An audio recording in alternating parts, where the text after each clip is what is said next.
know. Maybe nobody else heard the music. Maybe it faded out for everybody else. Welcome to the Atheist Experience. I'm your host, Matt Dillahunty. Joining me this week, Russell Glasser. Welcome. Hi. And we are live as normal Sunday, June 22nd, 2008. We're sponsored by the Atheist Community of Austin, a nonprofit educational organization promoting positive atheism and the separation of church and state. The ACA has weekly meetings every Sunday. That's Russell. Did you want to do these? The ACA has weekly meetings every Sunday on the... He can like do the ventriloquist thing. Hi, anyway, I'm Matt. We'll start all over again. We're going to try and get the normal announcements out of the way fairly quickly today. So the ACA has blah blah blah, and then yes, it's live TV, folks. This is what we do. Anyway, we have weekly meetings every Sunday at Romeo's on Barton Springs Road beginning at around 11:30, except for the first Sunday of the month when we host a lecture series at the Austin History Center located at the corner of 9th and Guadalupe. The lectures begin at 12:30. Try to get there around 12:15 or so. I actually don't have the information on the July lecture, which is coming up, but it'll be on the website, and Russell will probably grab it right now. Just keep talking. In addition to this, the audio portion of this program is available for download as a podcast from the ACA website, which you can go to, which is www.atheist-community.org. You can see the email address on your screen now. That's tv@atheist-community.org. That goes to myself, the co-host, most of the people behind the scenes. You can email any feedback, criticisms, concerns, questions. We can't promise to respond to all of them, but we do read all of them. And actually, I'll be correcting some things that came in via email and some discussions we had after the show last week in just a moment. On the second Sunday of the month is the board meeting for the ACA Board of Directors. That's also at Romeo's beginning at 11. So as a reminder, that's coming up. In addition to this program, the ACA also sponsors a bi-weekly internet audio podcast called The Nonprofits. That's PROPHETS, and you can go to nonprofitsradio.com for more information about that program. We've been off the air on The Nonprofits for nearly a month, if not exactly a month. There were just too many things going on in June. This Saturday, the 28th, we will be live again from 2 to 3:30, maybe a little longer, who knows. I'm sure there's some extra to talk about as we've been gone for a little bit. We don't take live calls on that program, but we do run a chat service in conjunction with the program. There's more information available at the website. The video portion of this program is available for download from Google Video. And after this program's over, we get together and go to dinner. And currently we're going to El Arroyo. The address is up on your screen. We're on the area at 4:30. We get down to El Arroyo around 5. We'll be there this week. We'll be there next week on the 29th. And then the following week, we will be moving. And I don't know. Normally we try to pick someplace new, but we're taking a step backward in time, at least. And we're going to be going to Threadgill's again. Threadgill's was popular. Threadgill's was a popular place. Everybody enjoys it. We had good turnouts down there. It's fun. It's a little bit different, and we've gone to a few Mexican places and we jump around. But so beginning the first Sunday in July, we'll be back at Threadgill's after the program, but we'll have more reminders up on that afterwards. I'm sure I'm missing something because there's lots of stuff going on with the ACA. Last night was the ACA Solstice Party. Mike Swift again hosted the event, and it was a huge success as far as I can tell anyway, because I sat there and drank and made margaritas all night, and there was lots of rock band and karaoke and a little poker, and we had a good time. And so we're looking forward to doing that some more. The next big event for the ACA coming up, and I don't have the date for this handy on me either, is the annual Bat Cruise, which will be in September. There'll be more information about that at the website as well. The lecture coming up in July actually is Dr. Rory Coker. I almost said Corker, sorry. Looked like an extra R there. He's going to give a lecture on pseudoscience, anti-science, and non-science. Should be very good. Anybody who's interested in critical thinking, skepticism, the skeptic movement, those types of things, it'll be a good lecture for that, and we're looking forward to it. I wanted to go ahead and start off by addressing a couple corrections. There's one conversation that went around, and these will be quick. Evidently, there was some discussion about whether or not matter can be created or destroyed. I may have misspoke. because my understanding was that with the larger theory of matter energy, and that matter and energy can't be created or destroyed, they just change forms. You can destroy matter and it becomes energy, etc. There are, however, some quantum physics theories and others that may suggest that this isn't completely the case. And as usual, it's a good thing to find out that our understanding of the universe continues to grow, that I may be 80 years behind the times in what I was thinking or saying, but as none of us are experts, we do appreciate the feedback, and I'm sure that we'll be able to get a list of resources up for those people who are looking further or looking to further their knowledge in this area. Last week, I went on a moron bender, I guess. Somebody called in, and I started to make a point, and I didn't quite get to the point because he took offense right off the bat, because I said that most Christians are morons. And of course, he immediately assumed that I was talking about him and got offended. I could have said most humans are women and still not have been calling him a woman. Once I got past that, I got to talk a little bit briefly about what I meant by that. And the reason that I thought I still think it's fair to say that most Christians are morons is because most people are morons in the context that I'm talking about. We are incredibly enamored of intuition and induction, inference. We confuse correlation, causation. We are incredibly lazy thinkers. We want quick and easy answers. We would much rather come up with something that's workable without caring whether or not it may actually be true, if it's believable and functional. Even the flat earth theory, we've talked about that before, how from an architectural standpoint, flat earth theory works just fine. You don't have to consider the curvature of the earth and the mass in order to build a building. You can look at it as flat, and you can even flatten the earth to fit your paradigm. In that context, when I was talking about it, I think it was kind of fair. What wasn't fair was the last caller who called in with about 45 seconds to go, came up with this nonsensical thing of, you've never been to outer space, so you believe that on faith, just like I believe, God because of the Bible. And I told him that he was free to join the Moron Club if he wanted to. That was kind of unfair, and it was partly out of frustration because there wasn't enough time to actually address what we were talking about. And somebody asked me, how would you answer that now? And I was like, after thinking about it and going around in circles, the best answer is show me God in a telescope. I think maybe you could have deflected a lot of the complaints just by adding, and most atheists are morons. Well, yeah, that was one of the points that I didn't actually get to. I think it's true that most atheists are morons. People in general don't necessarily know exactly what it is that they believe or why they believe it. They don't think critically about it, and yet they make decisions based on it, and these decisions and actions have consequences, and that, I think, is one of the things that we're pushing for. And by the way, I don't exclude myself or you or anybody else. We screw up all the time, and one of the reasons for talking about this quickly was to kind of address some of the recent screw-ups, and also point out that it kind of lead into what you're going to talk about, which is how do you go about assessing information to know that you're not just glomming onto an idea that sounds good or feels good at the time? So we're going to have the phone lines will be open up very shortly. We'll have the number up on the screen. As a reminder, if you don't get through on the telephone or don't want to, you can email tv@atheist-community.org. And in addition, I don't know what in addition. You want me to give a disclaimer for the topic today? No, we don't need disclaimers. Let's just go ahead and get on into it. Fine. Russell, what have you for us? I decided to talk today about financial scams. And you might well ask, why would we want to talk about financial scams on a show that is titled The Atheist Experience? This doesn't obviously have anything to do with atheism. And you'd be right. I mean, I like financial scams, and sometimes I just treat this show as my own little soapbox, okay? But if I can make a stilted attempt to relate this to religion, this show is about more than atheism. It's about critical thinking in general, and one of the main reasons that we object to religion is because many people are morons, no offense to any of you, and people have a tendency to, just like Matt said, accept arguments without really thinking through the implications. And those have concrete effects that hurt people in various ways. And the same is just as true about bad financial opportunities as about religion. And so I decided I felt like talking about this pet topic of mine, and I'm going to be covering 2 or 3 topics depending on how much time we have.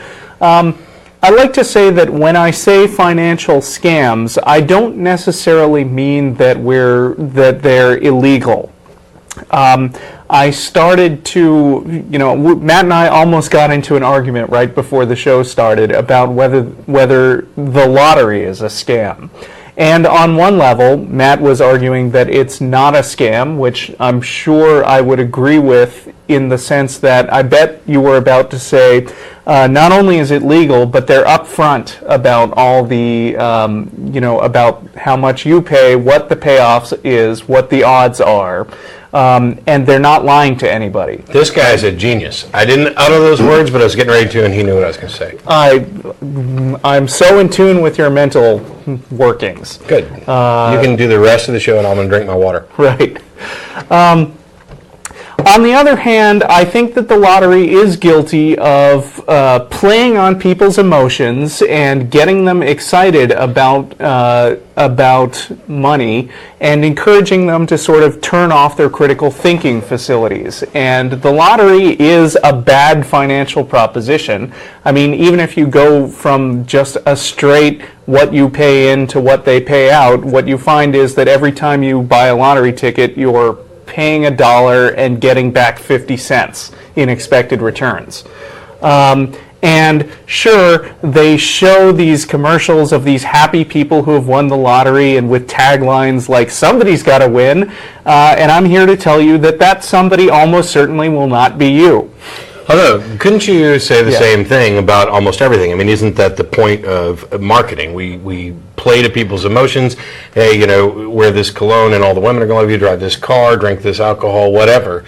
We're playing on people's emotions in order to sell stuff. Yes, but not necessarily, because I take sort of an unreasonably optimistic view of humanity in some cases, where I think that the sum of human wealth does increase over time. And in a good financial transaction, it's often the case that the guy who got the money is happy and the guy who got the product is happy, because both of them are happier with the switch than they are with the original state of things. Okay. There's lots of gray areas. I mean, you're right, Matt. I think marketing is designed to get people to buy things that you wouldn't otherwise buy. And I pride myself on being vigilant against marketing techniques and trying to objectively decide whether a purchase would be a good buy. And I, on the other hand, am known to spend money rather frivolously. I am a stereotypical Jew, as I've said on the show before. I'm an early adopting impulse buyer. Right. I fully intend to get an iPhone someday. Oh, for a marketing major's wet dream. They've conned you into thinking this was your idea. But I intend to buy it when it's cheap enough that I feel like the coolness is justified by the price. Because I've played with it, and it's not the marketing. I had fun with it. Because that's what we want from phones. Yeah, I do. I got Tetris on my phone. That's all I need. But then there are some things where the claimed payoff is actually way more than the actual payoff. And that's where you get into the territory of what I think of as financial scams, which, again, aren't necessarily illegal. I mean, often the legal system is behind the curve on what's really going on. But I think that I'm entitled to call something a scam when it appears to basically misrepresent what you're getting for your money.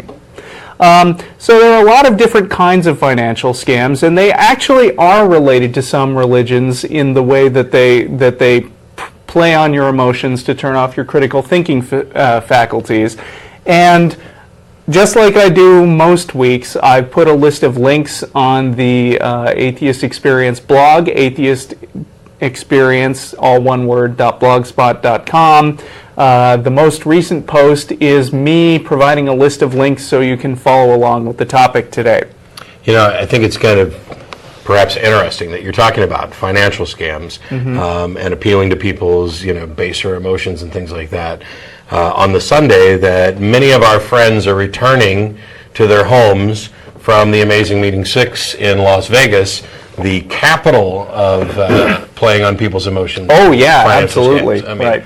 And yet, in talking about the lottery earlier, if you've got $1, you could pick almost any game in Vegas or any other casino, and your money would be better, I don't want to say invested, better blown playing one of those games than putting it towards the lottery.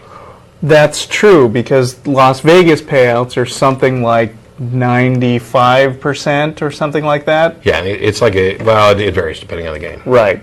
Of course, if you play the lottery isn't designed to play over and over again. It's designed you play it about once a week. And what you'll find with a Vegas game is that if you pay a game with a 95% payout 100 times, you'll lose a lot more than half your money. Right.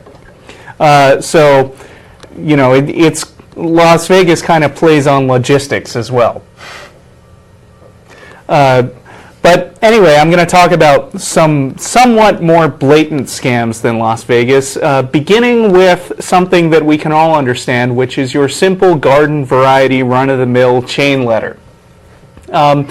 There are lots of these that have gone around in the past, but a very famous one in particular is the Dave Rhodes chain letter, Make Money Fast. That's all caps, make.money.fast.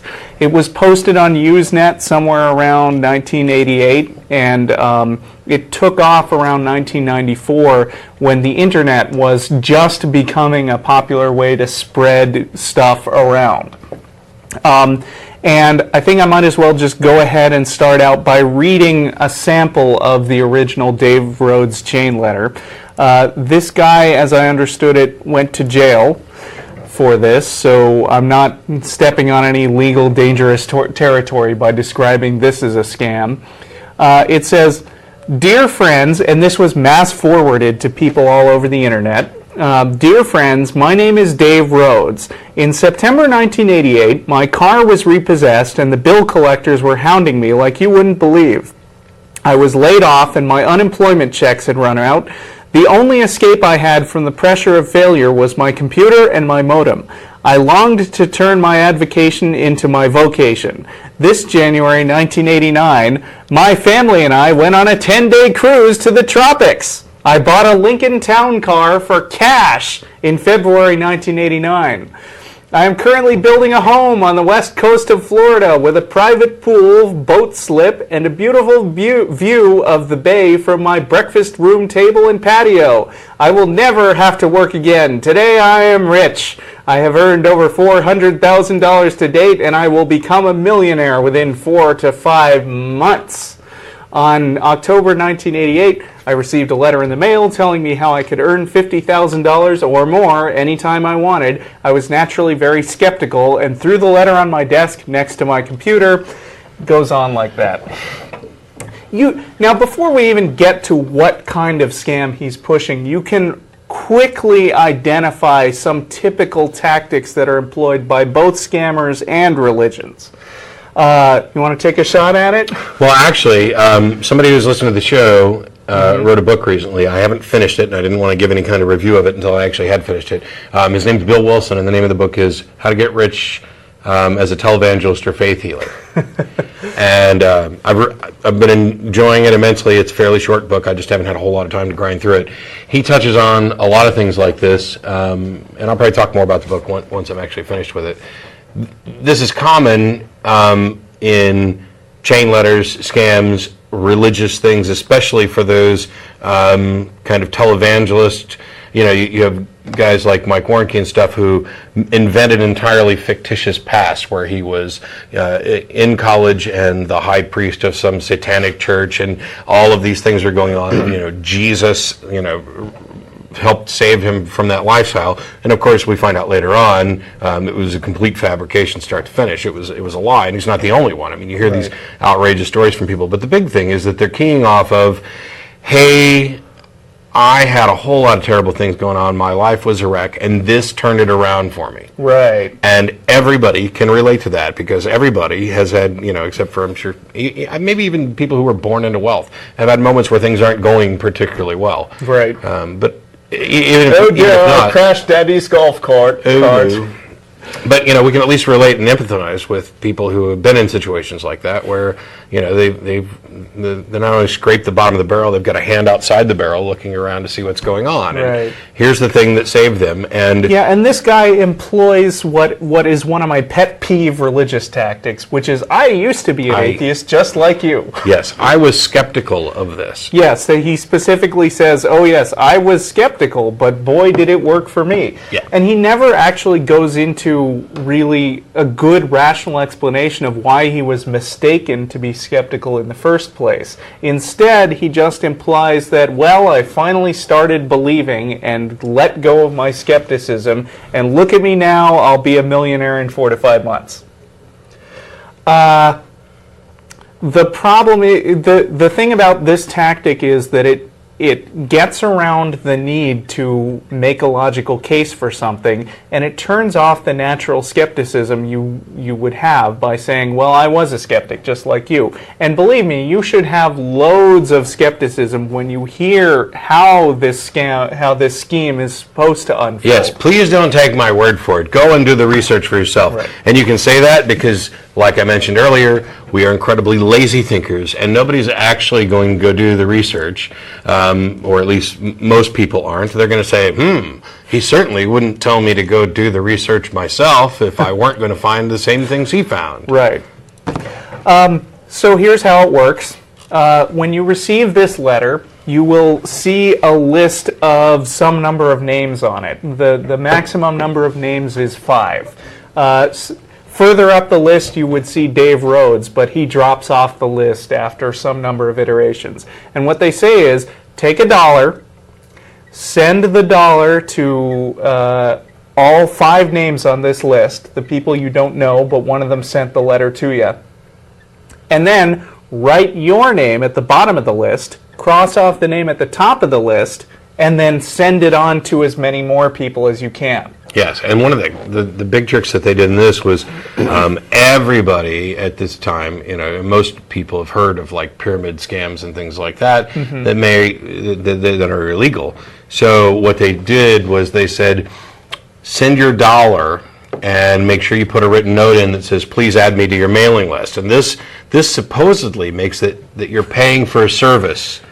And so we've been exempted from the pyramid nonsense. Right. And remember, even if you go through all these little tricks and contortions that you can to make this technically legal, and even if you do manage to subvert the law, that doesn't mean you're not a moron for participating. It doesn't mean that you're not going to lose all your money, all your $5 that you send to people. Of course, $5 doesn't seem like a lot to many people, but you also not only contribute your money, but you contribute your time. You also pass on the loss of $5 to lots of other idiots that you send the message to. So, I mean, the cost on an individual basis is small, but the cost to society gets magnified. Well, yeah, and from kind of an ethical point of view, Yeah. Every dollar that you get back over and above the $5 that you contributed to this is a dollar that you've stolen from somebody else. Because as we get further down this pyramid, there are going to be many, many, many, many, many more people who can never see a return. So the idea in theory is that if you send the message to, let's make it simple, 2 people, and they each send you $1, then you get $2. So you still haven't recovered your investment of $5 yet. But then they send it to 2 more people each, so that's 4 more people sending money to you, and that's $6 in total. And then each one of those 4 sends it to 2 more people, and so on. And the more people you send to at each level, and the more levels deep that it goes, the more ridiculously astronomical the money gets, supposedly. The problem is, whenever you approach a situation like this, whenever somebody is telling you, you can make a lot of money without putting in very much effort, you should ask yourself every single time, the first question you should ask yourself is, okay, where does all the money come from? Is new money being created by this process of shuffling money around in the mail? Well, in fact, it's not. Every time you send a guy $1, that dollar leaves your pocket and goes into the pocket of that other guy. Plus, money, you also pay money for postage. So not only is money not actually coming in from outside sources, but actually the whole system is bleeding money to the post office. Except now. Yeah. When you start doing it online, now you've got electronic transfers and PayPal and blah, blah, blah. Right, sure. Although, there are hidden costs of charging things to credit cards and winding up paying interest fees, which many people do. Unless they're smart about it. But, if they were smart about their money, they probably wouldn't fall for this. So actually what's happening is that this is what we call a zero-sum game, or worse. Zero-sum game means that every dollar that's made by somebody is actually coming from somebody else who's also trying to make money. It's like a poker game. You mentioned Vegas. When you sit down in Las Vegas to play poker, you're going to be giving away some money and you're going to be getting back some money. And if you're a person of great skill at poker, then you stand to make more money than you're losing. But everybody thinks they're above average, right? There have to be some losers at the poker table. And not only are the losers losing money to the winners, but everybody is losing money to the casino, because every time you put money in the pot, you're actually giving the casino a little cut. And so who's making money in this situation? The casino. And who's losing the money in the situation? The players. All of them. I mean, as a system. Some of them are making money off of each other, but as a whole, the casino is sucking money away from the table. That's what's happening in the Dave Rhodes chain scam. Now, this, by great fortune, you might happen to be one of the ones who not only breaks even, but actually starts raking in a lot of money. But like Matt said, every dollar that you make is coming out of the vast majority of people who are wondering, hey, where's all the money that's supposed to be coming in the mail? And by the way, we're talking about a geometric progression in these things, and you very quickly get to the point where the number of potential people that you could mail this to exceeds the population of the planet. Right. And you don't have to exceed the population of the planet. You just have to exceed the subset of the planet who is gullible enough to think that this is a good idea. And that's actually smaller than the whole. Hopefully that's not the entire population of the planet. Right. So much for Dave Rhodes. Now I'm going to move on to another pet topic of mine, which has been a pet topic of mine for many years. It's Amway. And Amway is actually near and dear to my heart because it's one of my first experiences ever figuring out something that I thought didn't make financial sense, and then suddenly being in the center of a whole lot of arguments on the internet, because again, this was right when the internet was getting going. So I've always found Amway kind of fun.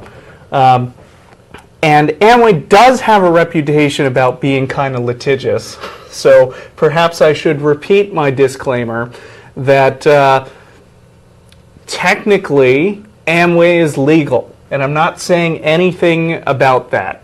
I'm just saying that most of the people who get involved in Amway aren't making money at it. So what is Amway? Amway is, in the simplest form, an elaborate cover for a pyramid scheme.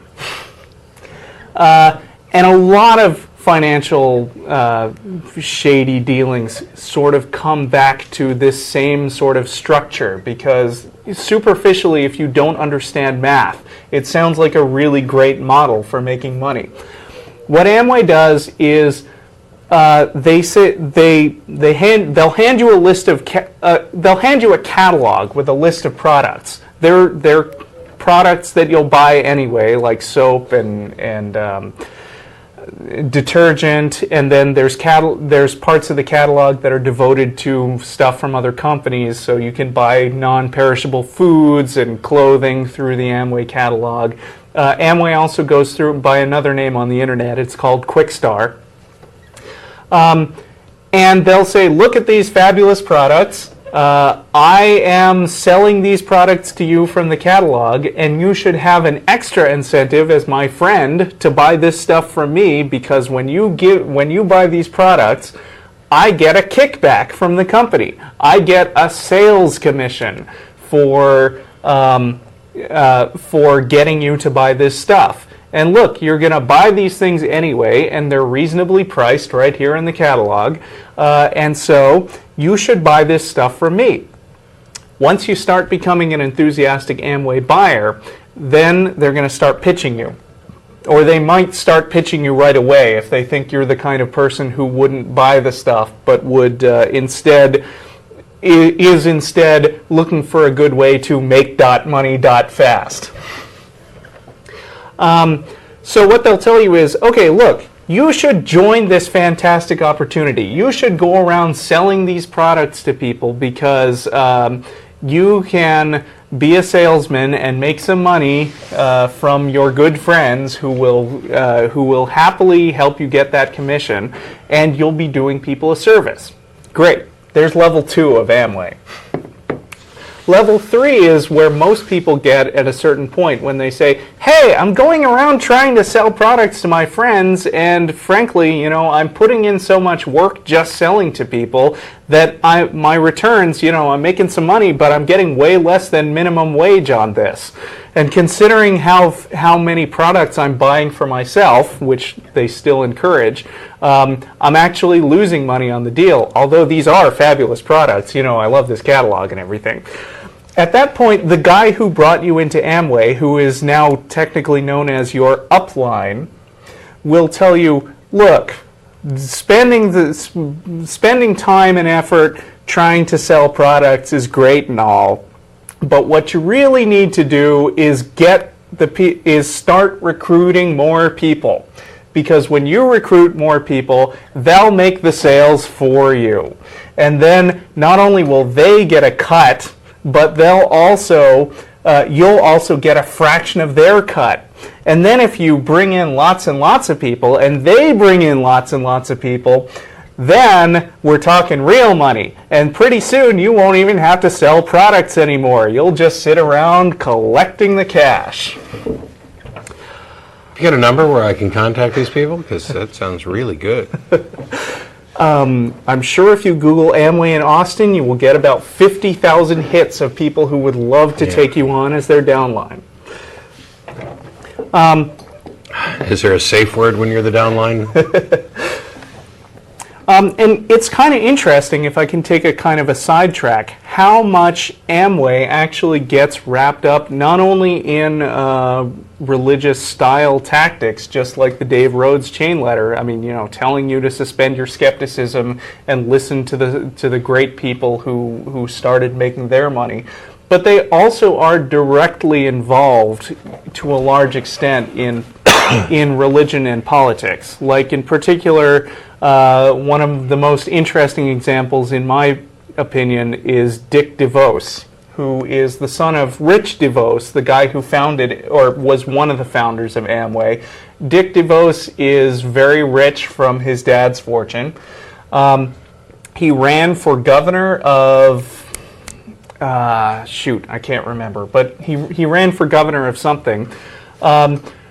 He's a huge contributor to the Republican Party, and in turn, his wife is the sister of Eric Prince, who runs Blackwater, which I've talked about in the past.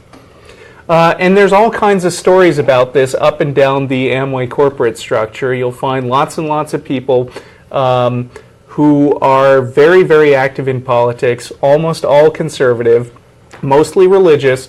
When you go to Amway meetings, you hear a lot of explicit religious talk. It's kind of like Alcoholics Anonymous, where, ostensibly they're not a religious organization. You can pick your own thing, but the individual presenters are free to say what they want, and nearly all of them are Christian.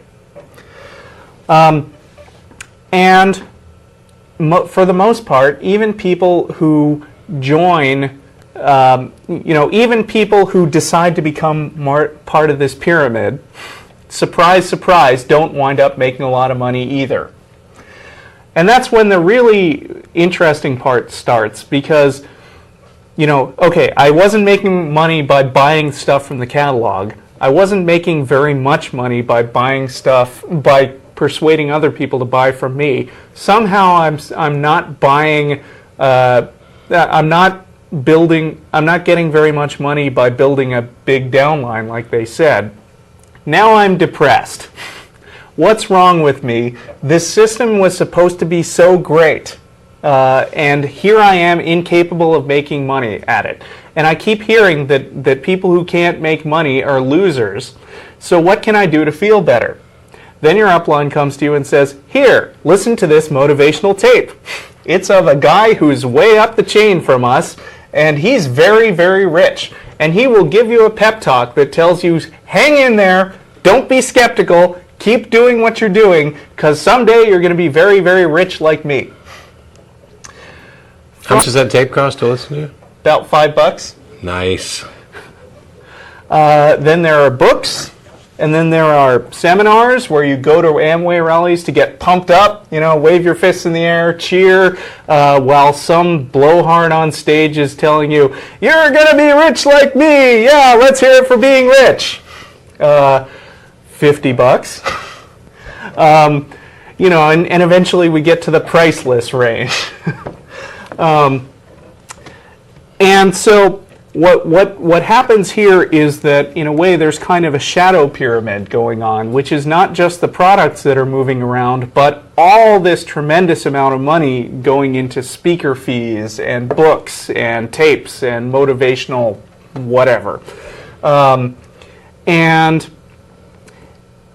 Amway, they're very direct about employing some tactics which I'm using weasel words here, some would describe as sort of cult-like. When you go to these meetings, you'll get into sort of, jumping up and down and singing in unison and chanting stuff like, I'm going to be rich.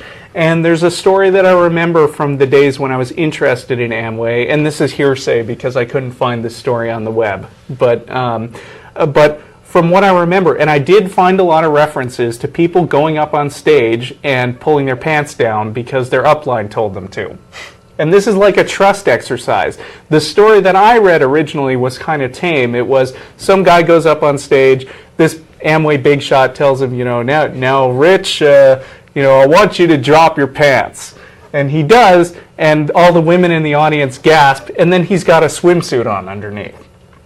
And so then the big shot goes, now Rich, when I called you this morning and told you to wear some swim trunks under your business suits, you didn't know why I was telling you that, right? I said, nope, no idea. But now you see that I had your best interests at heart, and if you'll just trust what I say, that's a good analogy to what we do in the business. Nice. Very nice. You want to pause for a second? 'Cause we got, hey Jay, how you doing? Hi. Pretty good. I didn't see you last Saturday. No, he didn't. I had toothache, and they went to cut it out, and I couldn't go. Oh, sorry to hear that. No, I'm glad to get rid of it. Yeah. But what I want to talk about is something I don't know how to tell you, but this is where I'm going to say it. Okay. The biggest scam that we get that's financial to us is not like you say you go to the lotto, you pay $1. You can go to Vegas, you gamble, you know what you're going to spend. They want something by telling you you're going to possibility win on the lotto, like he was telling you, all this, that. But the card that you use, which is your voter registration, is the biggest scam you got because politicians lie to you what it's going to cost you financially in the long run for a vote. And and that's what I'm saying. They financially it's lies. So I say it's big. At least if you go to the lotto, you got one chance in billions to win. You're right. So let me ask you a question. Should we do away with voting? No, but what we should really do is to sit down there and make people be responsible. Long time ago, because I was listening to one of our attorney generals for the state, which was wiping the car. Went all over to the state, different areas, he told a different story. All this should have been recorded, and then what this happens, he should have been kicked out of office for lying to the people, the voters, and everything else. That's how he gets back at him. But we should have a right to make a politician quit lying to us in a scam mood, is what I'm saying. I agree there, but that doesn't make the voting process a scam. What it does is it means that there's problems with politics, that with pandering and inside deals and all these other things. It doesn't make your voter registration card part of a scam. It just means there are problems we got to fix. I agree with what you're saying, that we need to hold people accountable. And finally, we're living in an area that I think are catching some of these old school politicians by surprise, and that almost everything they ever say is recorded and saved and posted for posterity up on the internet. Mm-hmm. The bigger problem that I see is that while we live in an age where this is happening, and it should be producing great results, it's really not. What we find is that you can still get away with saying whatever you want and denying it or not living up to promises. And while there are probably more people who are now going to hear about your lies and be vocal about it, there's still a huge portion of the population that just doesn't give a damn. And that's what needs to change.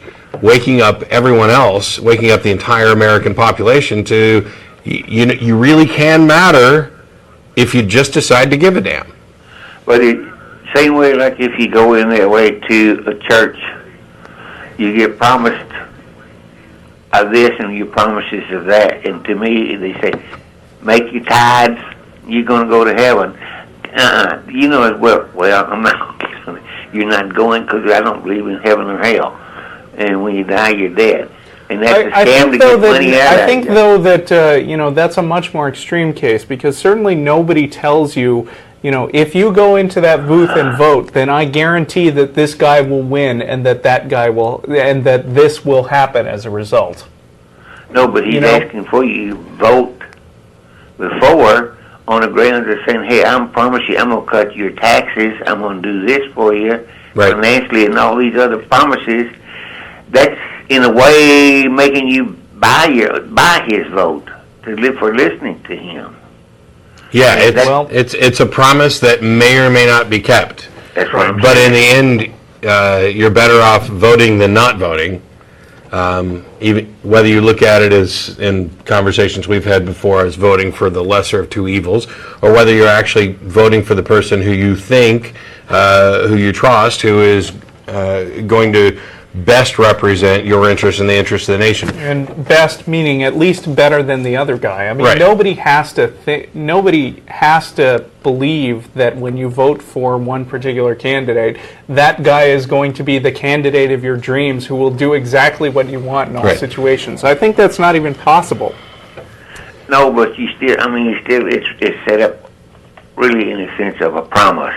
Yeah. And it is really, all it boils down to is money, money, money. And if you go back, I don't know, I had two books when my house got broke into. It's funny that both of them disappeared. One of them was A Texan Looks at LBJ and The Making of a President in 2000. And both of them covered Bush and Lyndon Baines Johnson way before as to what they had promised the people and what they had done and how they did it by stealing money from someone else. Yeah, well, I mean, the fact that a politician may not keep his promises is something that you should always take into consideration in making a vote. But that's not the same as saying that voting is actually a financial scam and it's not worth it. I mean, if you go down that road, then all you'll accomplish is persuading people who think like you not to vote, and that will amplify your lack of vote into guaranteeing that the greater of two evils will win. Because you go back and look as to what they spend to get that vote. You know what I'm saying? What they have to pay for campaigning. Somebody has to win. Financial donate to my campaign this way and that way, and that's what I'm saying. Right, but okay, I think I mean, financial campaign it's been contributions said- have got ridiculous. But Yeah. it's not like the candidate is just pocketing the money that you send for the campaign. That's not what's happening. And No, like somebody else. once said, democracy is the worst possible political organization, except for all the other political organizations. All right, but anyway, I'm just saying that to me, I think that there has to be some way that we could make them finally stand up being honest if they want to get them out of office. Well, I agree with you, and I think the answer is get active. So go Yeah. for it. I have, but it's never worked because I go the wrong way. All right, thank you. Thanks, Jake. Appreciate the call. Okay, Chris wants We to got- talk is it about Chris? Amway.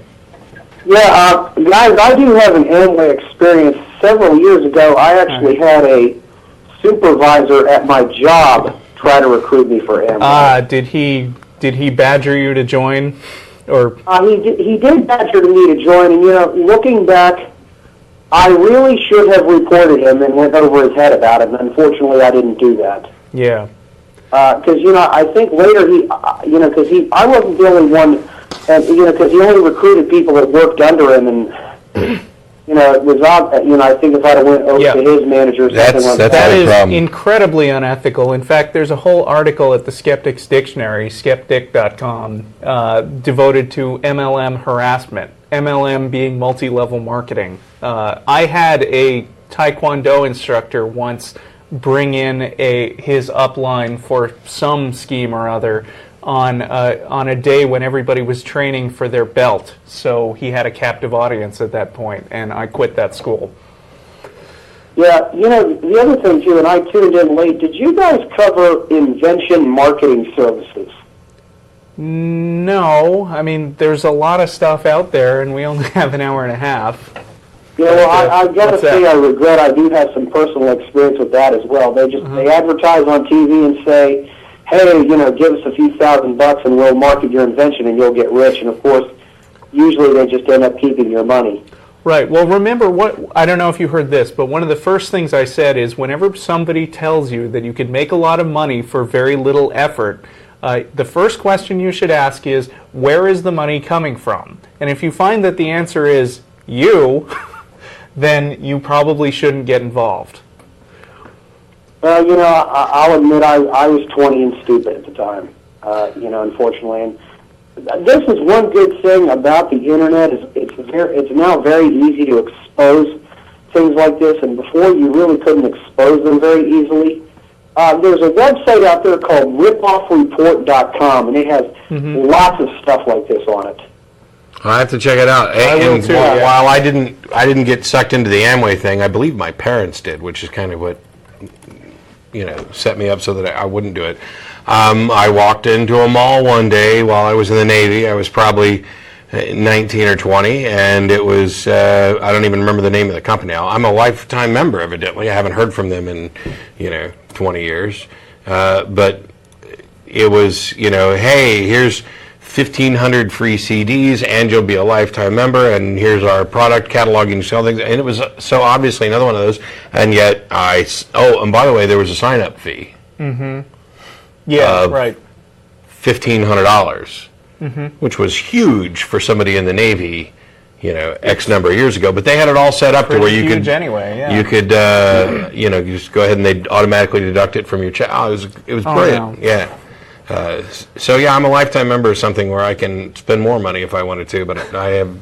And you know what? Those little coupons for all the free CDs were all like buy one get one free things that I never used in the first place. So yeah. Oh, we're being reminded by the control room that Dick DeVos did in fact run for the governor of Michigan. So that answers a question I had earlier. And as a reminder, since we were more than halfway through the show, telephone number's up. Anybody wants to call in, you can talk about this topic or something else. It doesn't matter. Whatever strikes your fancy, as long as you're willing to have a conversation, we're probably willing to have it. Yeah. And you after can even the talk program, about atheism on the Atheist you could, Experience. or your religious beliefs. We don't mind. And I'll play nice today. And if you're a believer, you can call in and tell us what you believe and why. And I promise not to call you a moron. Ironclad? For today, Okay. that M word will not escape my lips again. He's doing penance. But as a reminder, we'll be going to dinner at El Arroyo after the show. The address is up on the screen. We're on until 4:30. We get down there around 5 o'clock. Any atheist or atheist-friendly person is welcome to join us. You do not have to be a member to attend, and that goes for all of our events with the exception of a couple of things, like the Solstice Party and the Bat Cruise, where, it's for members and guests. And we had an out-of-town guest join us for the Solstice Party last night. So, the membership is not a requirement for any event like this. But Okay. Callers off? there's more calls coming in, but we can... But yeah, I'll keep going. The thing I want to emphasize about these scams is that, I think the last caller made the really perfect comment, which was, I was young and dumb and fell for it. And I think that's kind of a point that I want to make, is that we're all young and dumb at some point. And even many of us continue to be old and dumb. And that's not a slam on everybody who joins. I mean, the thing is that these emotional tactics work, even on people who fancy themselves skeptics. And Amway, I think, is not populated exclusively by stupid people and scam artists. You're talking about, you just said something that kind of triggered something about even people who fancy themselves skeptics. Skepticism, critical thinking, is a skill set that you have to hone. Right. You hone it partly from investigation, reading, research, being educated by other people. You also hone it from life experience as well, like we do everything else. You put your hand on the stove and it gets burnt, and you realize very quickly that this is not a good move. In my case, I was someone who would have considered themselves to be a skeptic and a critical thinker, and was to some extent in most areas of my life, but not with regard to religion. For some reason or another, my religious beliefs never, eventually they did, but they had never fallen under the critical eye of skepticism. They'd never been examined. It never even occurred to me to question. For some strange reason, and this is common, my religious belief got set up in this little compartment where it was safe from everything, no matter how reasonable and rational I was about other things. Yeah, and I think that compartmentalization of religion is something that is deliberately encouraged by memes through religion, that even if you are somebody who is a skeptic, you can still be gullible and fall for emotional pleas. Right. And if the emotional plea sort of carries a hidden mind virus with it that says, and by the way, anybody who questions this is bad. So, don't spend too much time devoting intellectual energy to this, because you just have to have faith, get up on stage and drop your pants when your upline tells you to. When you hear these horror stories from these former Amway folks who were disappointed, that things didn't turn out, those are the losers who didn't put in the effort, who didn't, yes, make the attempt to network and build a business or whatever. So, I mean, the same thing applies to religion as applies to Amway. When you have a group like Amway that has a very large public presence, one of the things they do a lot is tout celebrity endorsements a whole lot. So, I mean, they've got financial big shots. Like, I remember this guy named John Sestina, who was supposed to be a big name in the early 90s when I was being recruited. And I recently went to search for John Sestina's name because he was a big Amway backer. And every single link I found about him was about Amway. I mean, that's not to say that he might not have been a great financial wizard, but I mean, he became intensely focused on Amway, as far as I could tell. And then they have, politicians, they have doctors, lawyers, they shove these in front of the public eye as much as possible to show you, look, see, real smart people are involved in this, and they must have thought about them deeply. They must have thought about these issues deeply because they're so smart. So you don't have to. Yeah. So Amway's using the smart people, and Scientology uses the pretty people. Right. Well, Amway uses some pretty people too. Although, as far as I remember, the only people I could ever remember who were celebrities for Amway were Meg Ryan at one point, and one of the Smothers Brothers. I'm betting it was Dick. I think it might have been Dick. Tommy's way too crafty for that. So, Amway just doesn't have the celebrity draw as that Scientology does. But I mean, it's still the same style of tactic. Maybe if Amway had, once you finally got, Tom 500 Cruise. underlings, Yeah. they told you about how the aliens were manufacturing these products and then putting them in the catalog for you. And that's why we could save so much money, because aliens work really cheap. They were bearing the costs. Yes. And they've come up with their replicator technology generates the laundry detergent. And the ultimate goal, of course, is to awaken the inner potential of every human on the planet so that we can rise to their level and be able to replicate things on our own. And then we will go out and help some other poor planet that's in need. Right. Meanwhile, we're getting rich. Of course, I mean, if they did this would be the last desperate attempt to hold on to people who have gotten past the buying stuff, recruiting people, and recruiting people to recruit people stage. And didn't quite make it into the I'm making lots of money off of suckers who are buying my motivational stuff stage. So let's see, that's all for Amway. And again, I just want to leave people with the message that just because you're smart doesn't mean you're not gullible. I've been gullible all the time in the past, and you need to pay attention to this stuff and not buy into something just because you trust the people who are pushing it. The word con man has at its root the word con, which is short for confidence. It's part of the etymology of the word. The reason con men are called confidence men is because the first thing they do is try to inspire confidence in the people who they're bringing in. Try to develop some trust that is outside of any evidence that they might have to bring to the table. Just try to get you to trust them as a person. So religions do that, and salespeople do that. Yeah, there's kind of a couple different ways, and I'm not an expert in sales at all. Matter of fact, I suck at it. But you have, whether you have the fast-talking, Carnival Barker style, are you sick and tired of having to clean the house and do all the work around your house? Well, I've got just a product for you.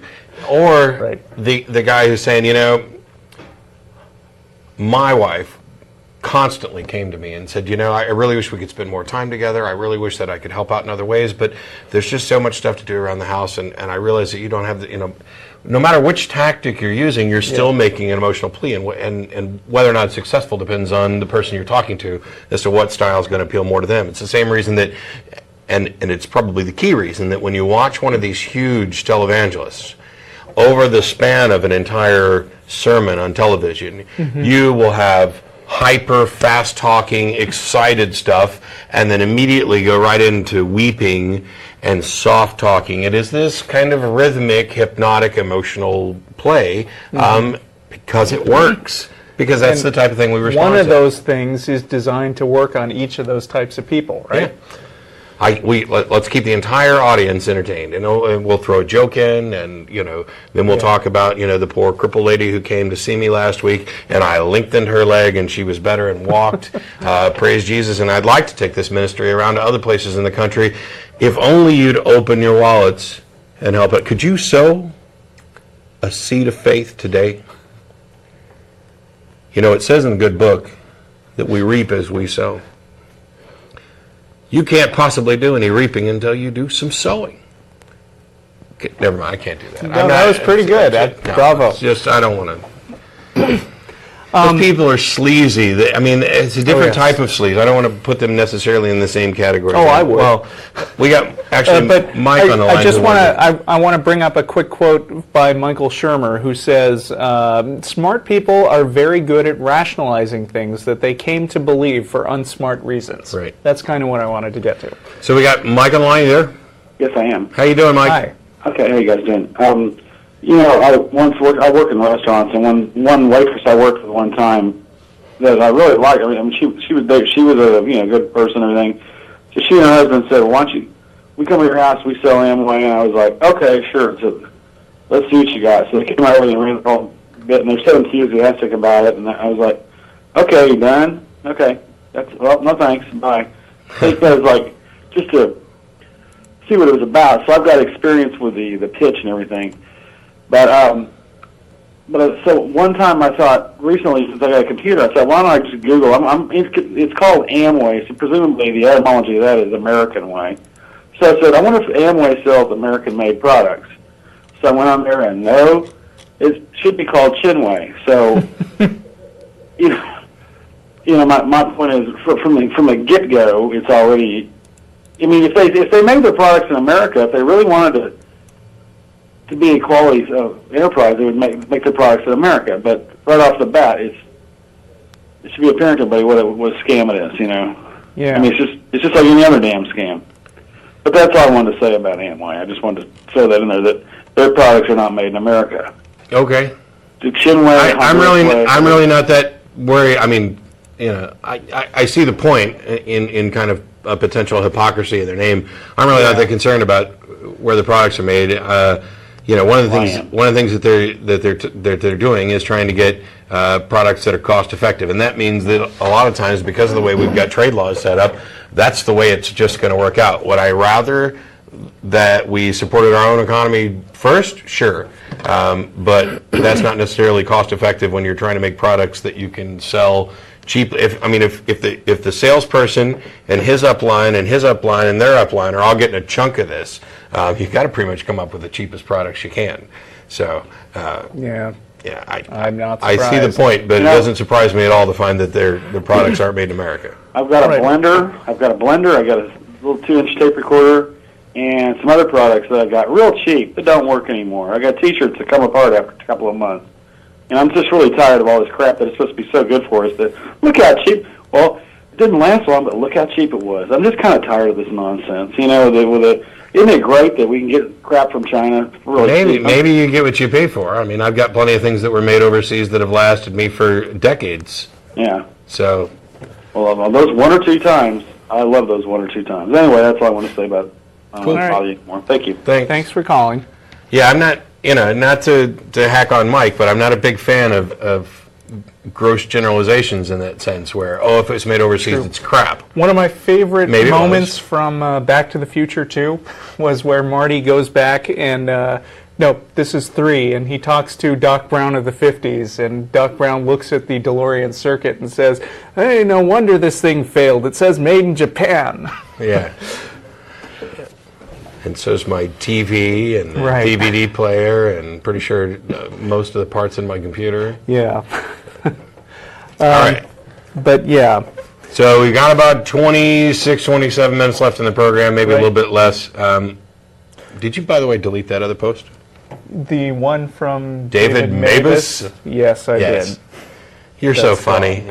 For those who don't know, and the timing's kind of good, we can get back to your last bit there, but the Amazing Meeting was this weekend. That's put on by James the Amazing Randi, who's founder of the James Randi Educational Foundation that has for years hosted a $1 million challenge to anyone who can present under proper scientific test conditions evidence for paranormal, supernatural abilities, powers, whatever. And there's all kinds of people who've applied for under all kinds of different categories. Lots of dowsers, some psychics. I mean, but this guy supposedly applied. He was doing some interpretations of Nostradamus, so I think he thinks that Nostradamus predicted Depeche Mode, and that Depeche Mode predicted 9/11, and that he therefore should have won the $1 million prize, but Randi and Dawkins and I don't remember who else. Basically, this big atheist conspiracy is out to make him look crazy, and they're making him look crazy apparently by forcing him to mass mail dozens of atheist email addresses with links to these posts that have incoherent ramblings and weird pictures of satanic images and things. We have a telephone system for our cabal where they call out and each one of us takes a shift. Matter of fact, Tuesday from I think 3 p.m. to 6 p.m. is my shift, where I send out my mental probe and get right into this guy's mind and force him to write things that make him look really stupid. Yes. So, you know. And I'm in charge of the department of Google stalking people. Yes.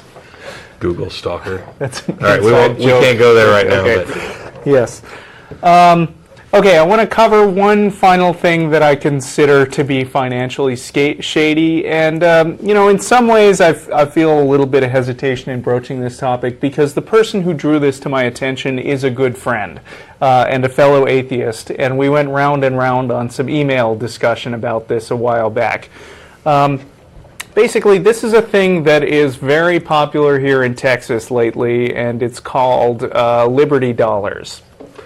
And I think the reason that it's popular here in Texas is because I think Texas has an unusually high concentration of libertarians. Ron Paul comes from here, so that's no surprise in some sense. And Liberty Dollars is selling itself on some kind of quasi-political libertarian philosophy by a chap named Bernard von Nothaus.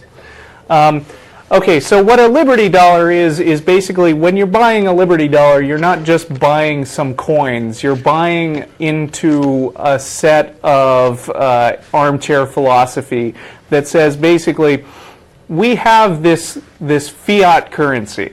The government can print out dollars anytime that they want to, and that leads to inflation. And in the good old days, dollars used to be anchored to the price of silver. Or at first it was anchored to the price of gold. So a dollar was worth so much, some certain amount of gold. And then William Jennings Bryan, who got famous for being the blowhard character in Inherit the Wind, of the Scopes Monkey trial, he was also not only famous for his religious stuff, but he was also famous as an economic populist. And his big argument was that the people are being crucified on a cross of gold, and we should switch to the silver standard. It's all very obscure and extremely boring if you're not a financial type. So I'm not going to go into that too much. But basically, the argument here is now we're not on the gold standard, we're not on the silver standard. We're just on a standard that pushes worthless paper as being worth something.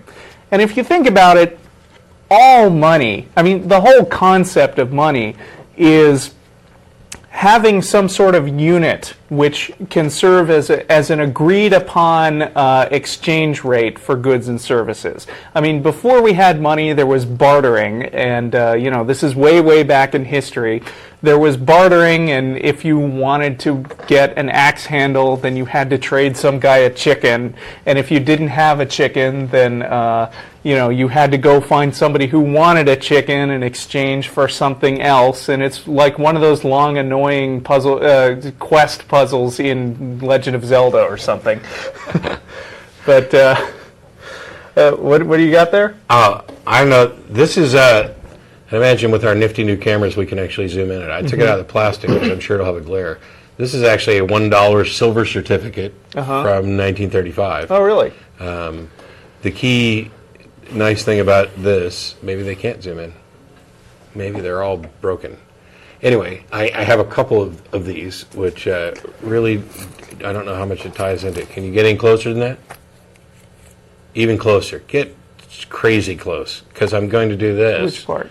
Which actually, if you pull a dollar bill out of your wallet, right here where it says 1, above it, it'll say some nasty phrase that was added in the 50s, in God We Trust. This one doesn't have this. So for those of you who've been living in the fantasy world that in God We Trust somehow proves that this is a Christian nation and always has been, you just haven't seen bills that are old enough. And also, I have, maybe I don't have to take this out of the plastic, because I'd rather not, because this one's in really good shape. This is a $2 bill as well, which on the back, it just has this nice picture of Monticello. Whereas, and this one's a 1953 series, so it's newer. It's right before things went to hell, because the newer $2 bills have this neat little, I don't know if we can possibly zoom in enough. It says "In God We Trust" down there, right underneath the picture of the signing the Declaration. So, anyway, back to the Liberty Dollars, but I just happen to have those with me.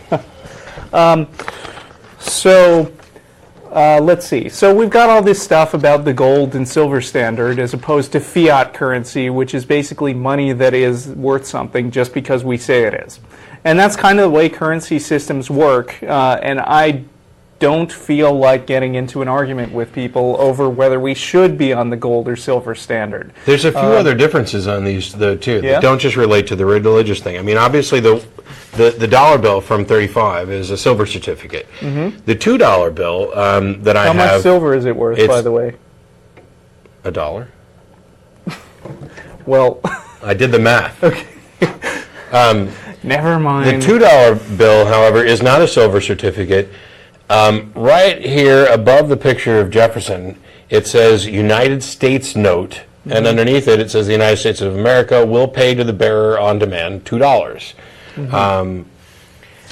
These And bills the dollars, look... in turn, can be converted into some number of ounces of silver. Yeah, well, they look very similar. They just changed the wording. Instead of United States note, now it says Federal Reserve note. Okay. And on the bottom, where it says the United States of America and then $2, in between there, it used to say the United States of America will pay to the bearer $2. Now it's just got this nifty little graphic. So it doesn't promise that the United States will pay you anything for this. Right. That's at the base of many of these objections to fiat money systems. Right. That it's all just this big scam and everything's ultimately worthless. Well, everything is ultimately worthless, really. I mean, a silver bar doesn't have intrinsic value. Right. I mean, you know, it's worth something because people say that it's worth something. People buy World of Warcraft gold on eBay. It's not that World of Warcraft gold, which is a bunch of little digital numbers flying back and forth over the internet, is intrinsically worth something. It's just that people have decided that their money is worth exchanging for this fake currency that can buy you stuff in an imaginary game world. Yeah, I've heard of other potential replacement systems, including hours. Man hours, person hours. Okay. Using that as a basis for the system. And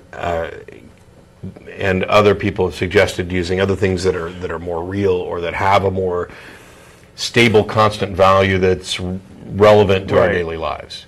My thing is that, you know, 1 hour from one person may not be worth the same as an hour from somebody else. True, yeah. Especially when you start talking about experience in different areas. But anyway, the reason silver is worth something, the reason it's a precious metal and gold is a more precious metal is because there's a limited amount of silver in the world. And you can get more by mining it, but it gets harder over time. And gold is even more rare than silver, and so it's worth more. And that's pretty much it. I mean, you know, you can't eat gold, and it's not very worth building houses out of or anything. It just has value because people say it has value. And by the same token, the United States dollar has value because of that little phrase, backed by the full faith and credit of the United States government. If the United States government goes belly up tomorrow, then your little pieces of paper won't be worth much. But at that point, I think you'll have bigger problems than what you do with your pieces of paper. All right, so there's this organization which used to be called NORFED. I think they changed their name. Now they're called Liberty Services, so they're explicitly tied to these Liberty dollars. And they said, hey, we need to get off of fiat currency and get back onto a silver standard, the way things were in the good old days. So here, we'll distribute these little silver coins, which they're an ounce of silver, measured exactly, and they have the number $10 stamped on them. They're no longer stamped with the number $10, but I'll get into that in a minute.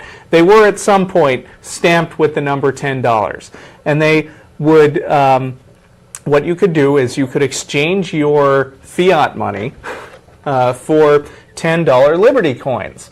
They have the little dollar sign on them. They have attractive designs. They're stamped and polished with a mirror surface, and you can go around spending them, saying, here's $10. Now, some of the merchants will just say, never seen that coin before, and put it in their till and say, here you go, my good man, here's $10 worth of goods. Some of them will look at the coin and say, what the hell is this? I've never seen this thing before. At which point you pull out your armchair philosophy and say, look, my friend, don't you want to get back on the silver standard that the United States was on in the good old days? And then you try to convince people that this is real currency and that they should go ahead and try to re-spend it on somebody else. All of which is completely legal and legit. Because as long as you're not trying to represent that it's actual money, there's the problem. That it's actual. I could walk in with a coffee cup and say, "This is my particular coffee cup," and because I'm famous on the intertubes, this is now worth more. So I will give it to you in exchange for a Ferrari. As long as the guy agrees that the coffee cup is worth the Ferrari and wants to make the exchange, I think it might actually be legal. By the way, if you have a Ferrari and you'd like to trade it for this coffee cup, it's available. And again, I'd like to add that Liberty Dollars is something that in many situations is more or less technically legal, like Amway. Right. For the most part, with some exceptions, you will not be arrested for counterfeiting for passing around these Liberty Dollars.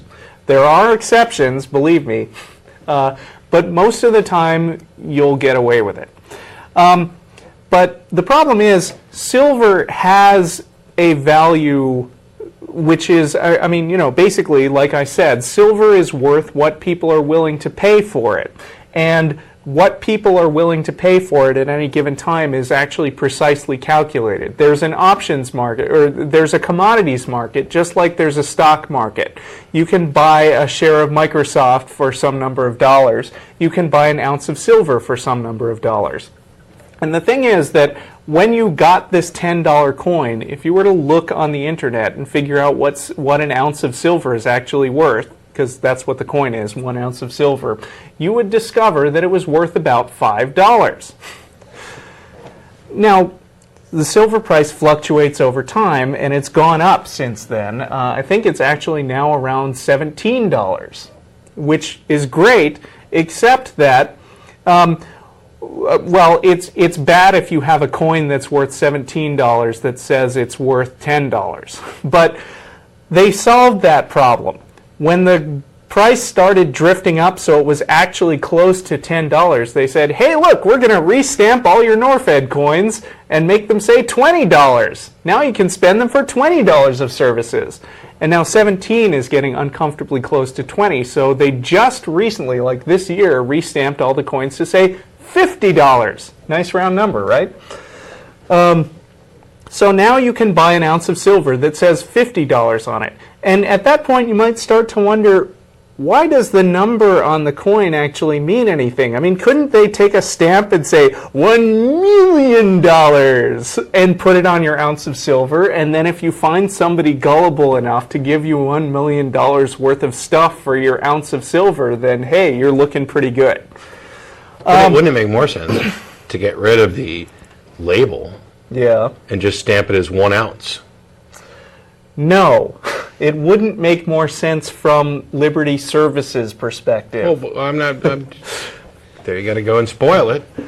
I'm saying as a potentially valid and useful system of money, having a coin that just said this is 1 ounce of silver, and now that the entire world's wired, you could find out every day what the value of an ounce of silver was, and it would be worth its appropriate value. And if you think that the value of an ounce of silver will go up, as many people do, then what you do is you buy bars of silver that say 1 ounce, and you don't pay $50 for a $17 ounce of silver. You pay the spot price plus a small transaction fee. When you buy these ounces of silver, what do you buy them with? You buy them with fiat currency. Oh!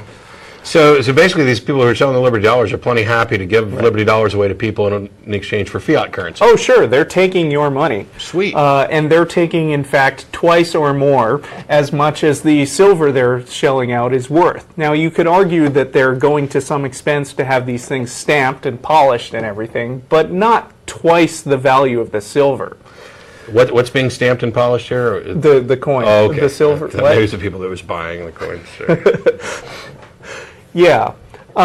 So I have a fairly dim view of Liberty Dollars.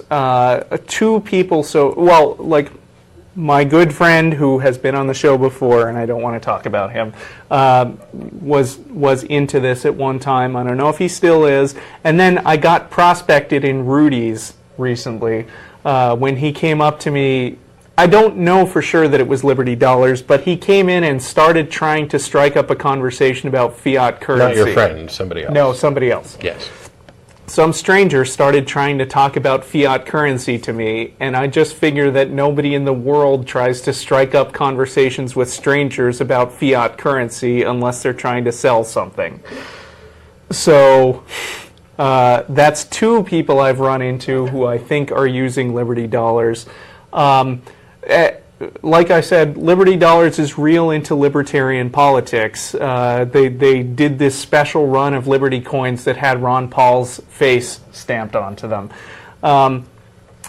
And, you know, I'm just saying to my libertarian friends, I understand your concerns about the government and about fiat currency, but in my humble opinion, you're not going to fix the system by by uncritically giving your money to some guy who is hawking silver and pretending to have some alternative to the whole dollar system.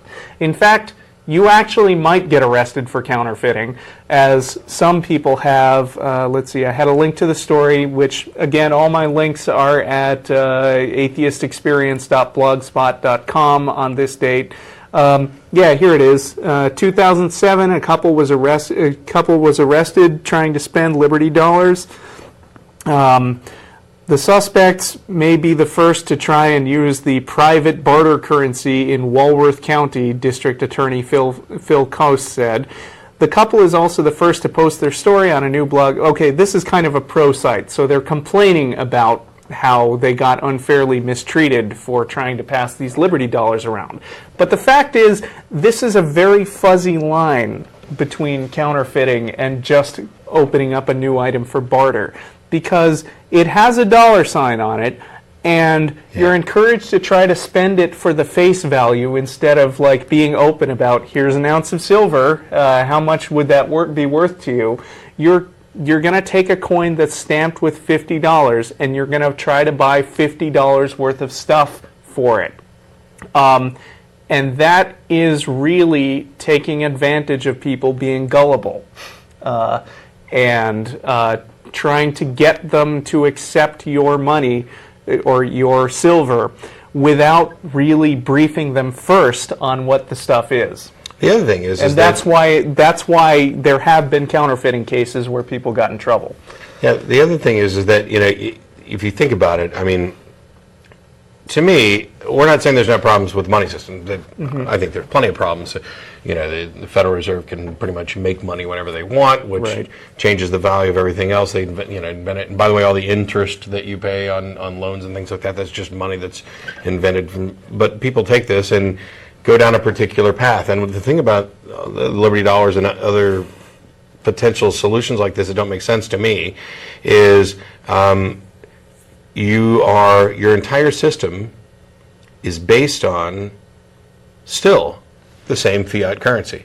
You're taking your original $10 coin, and yes, you have gained value. I mean, originally you paid probably $8.50 or something like that to get your $10 coin. Sure, that was worth $5. You would have gained this value just by buying silver bars. Right, and yet you're using it as if it were fiat currency of the same labeled value, $20, $50, whatever. You will take. You spent fiat currency to get this in most cases.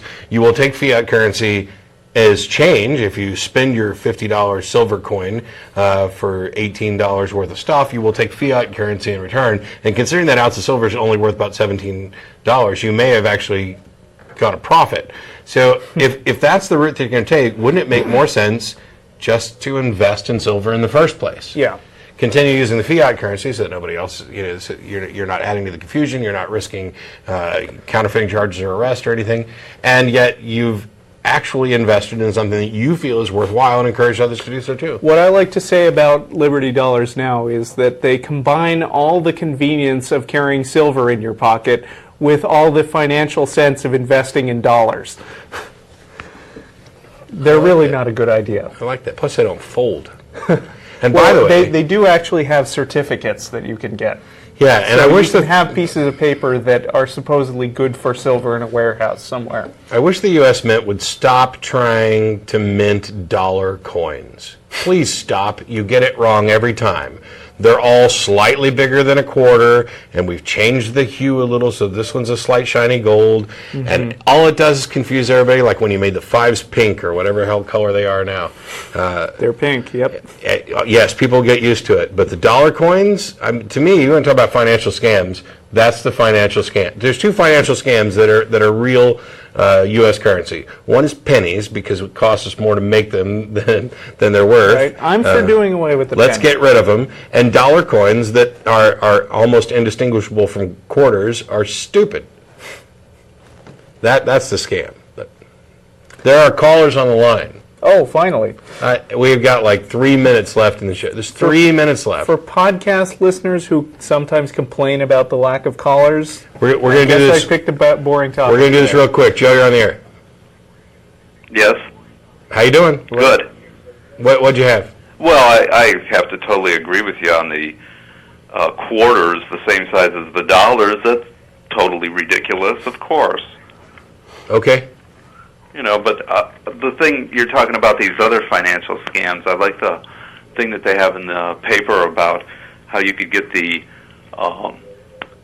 presidential dollars or the state quarters. You know what I mean?